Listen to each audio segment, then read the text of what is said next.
बुढ़िया और गणेश जी की कहानी। एक बार एक बुढ़िया गणेश जी की बहुत भक्ति करती थी। उसकी भक्ति से प्रसन्न होकर गणेश जी ने उसे स्वप्न में दर्शन दिए।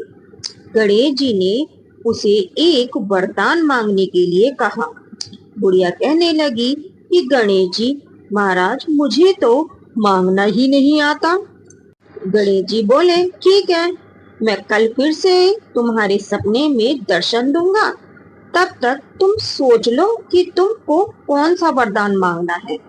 बुढ़िया ने अगले दिन सुबह बेटे से पूछा, मैं गणेश जी से क्या मांगू?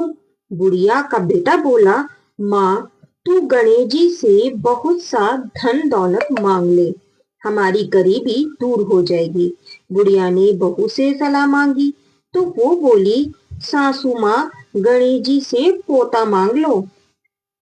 पड़ोस में बुढ़िया की सहेली रहती थी। बुढ़िया ने उससे पूछा तो वो बोली कि अपने लिए आंखें मांग लो। बुढ़ापे में बिना आंखों के जीना भी बहुत कठिन है।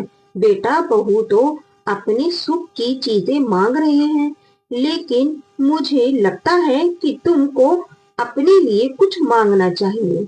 बुढ़िया को तीनों की सलाह ठीक लग रही थी, लेकिन दुविधा ये थी कि गणेश जी ने तो केवल एक ही वरदान देने की बात कही थी। बुढ़िया ने मन में कुछ विचार किया और सो गई। गणेश जी ने बुढ़िया को सपने में दर्शन दिए।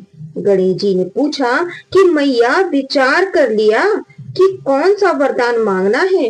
बुढ़िया कहने लगी कि प्रभु, मैं तो केवल अपने पोते को सोने के चम्मच से खाते हुए देखना चाहती हूँ।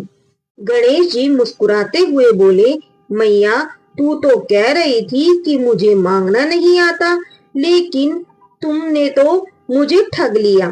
तुमने एक ही वरदान में अपने लिए आंखें, धन और पोता तीनों मांग लिए। आंखें होगी तो देख पाऊंगी, धन होगा तो सोने के चम्मच से पोते को दूध पिला पाऊंगी। तुमने बहुत चतुराई से एक ही वरदान में तीन चीजें मांग ली।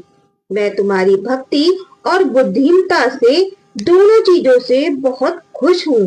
जैसे तुमने वरदान मांगा है, वैसे ही फल तुमको प्राप्त होगा।